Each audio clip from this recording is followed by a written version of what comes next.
From Natasha Romanoff's disappointing standalone film to Steve Rogers' underwhelming Marvel debut, here are all the top MCU movies that flopped, starting with Ant-Man and the Wasp: Quantumania.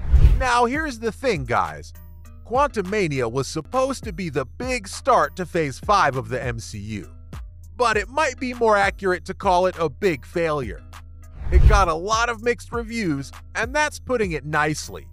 For every review that said it was entertaining but had problems, there were a few who said it was too long and not well thought out. Not to mention, it only managed to make $447.4 million around the world in 4 weeks. The movie isn't doing well anywhere right now, but it's doing better at home, which is kind of a bright spot. In places like China, it was definitely a failure. And one of the biggest reasons for that is that after Avengers Endgame, there hasn't been enough material that connects one event to the next. As we know, Kang the Conqueror, a villain from Quantumania, is supposed to be the new Thanos.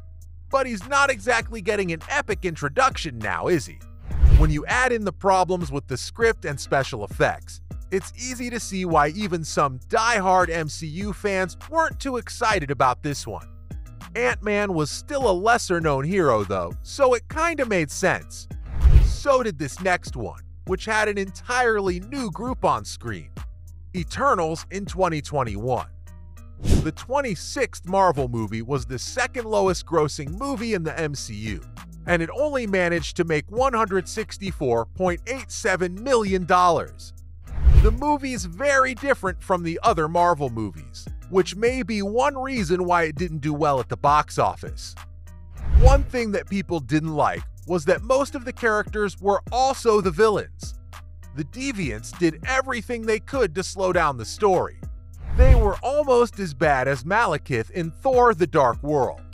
Not only did they look boring and unoriginal, but they also never added anything to the story. Plus, let's not forget the action sequences. The motion choreography and the way things look are both boring. Then there's the fact that most of the scenes don't have anything to make them stronger, like an emotional hook or a character moment. At the end of the movie, it just ends up being scenes of good people hitting bad guys over and over again. Of course, that wasn't the only MCU flop of the year. Shang-Chi and the Legend of the Ten Rings came pretty close. The MCU didn't make a lot of money in 2021. At least until Spider-Man: No Way Home came along and changed everything. Shang-Chi was liked by most of the people who saw it, but because of the pandemic, many people were afraid to go to the movies. It made less money at the box office than Spider-Man. This could be because Shang-Chi isn't as well known and is generally just a side character in the comics. Then there's the problem of how his costume isn't flashy, but is also not very interesting to look at, and doesn't say much about who he is. Shang-Chi's first movie has good but unremarkable dialogue, which fits in with how forgettable he is as a person. If it hadn't been a bad time for movies, then this next one probably wouldn't have flopped, because everyone was looking forward to it: Black Widow.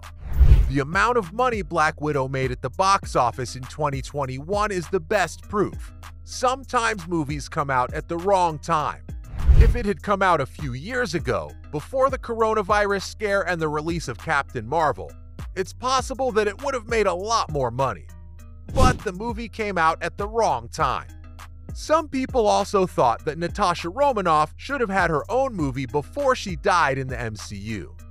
Lastly, Black Widow isn't even Natasha's solo movie.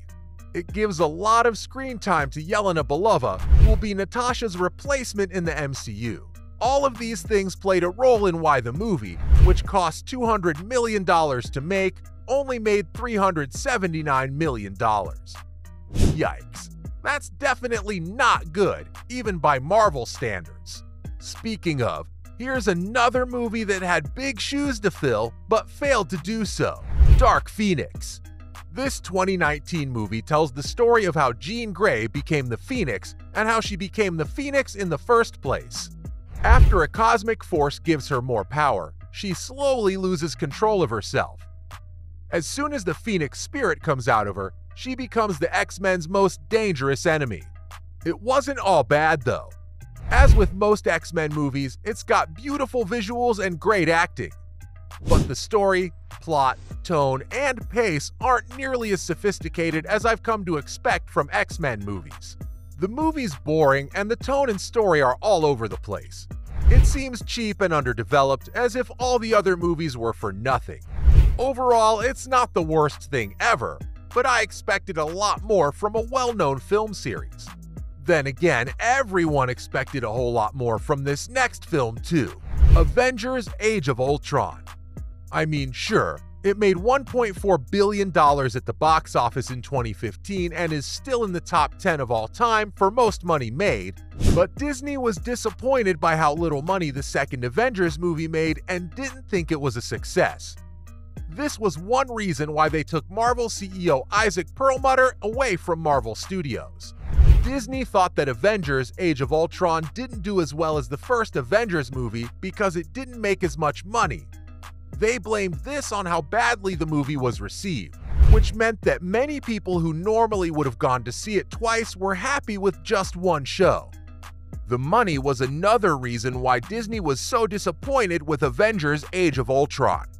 After all, it cost $444 million to make. In case you didn't know, that was more than twice as much as the Avengers. And yet it still made less money than its predecessor. While this next movie wasn't a commercial flop, it didn't perform as well as some of the other MCU movies. Thor in 2011. It made over $449 million at the box office, which is still a significant amount of money. But it was one of the lowest grossing MCU movies at the time of its release. There were a few reasons why Thor may have struggled at the box office. For one, the character of Thor wasn't as well known or popular as some of the other Marvel characters at the time, like Iron Man or Spider-Man. Also, the movie's setting took place primarily in the mythical realm of Asgard. That may have been less relatable and accessible to general audiences than other MCU movies that were set on Earth. Also, some fans were disappointed with the handling of certain characters, like the Warriors 3 and Sif, who weren't given as much development as they had in the comics. Now, this next movie was the beginning of a series on one of our favorite Avengers, but it didn't do so well commercially. Captain America: The First Avenger.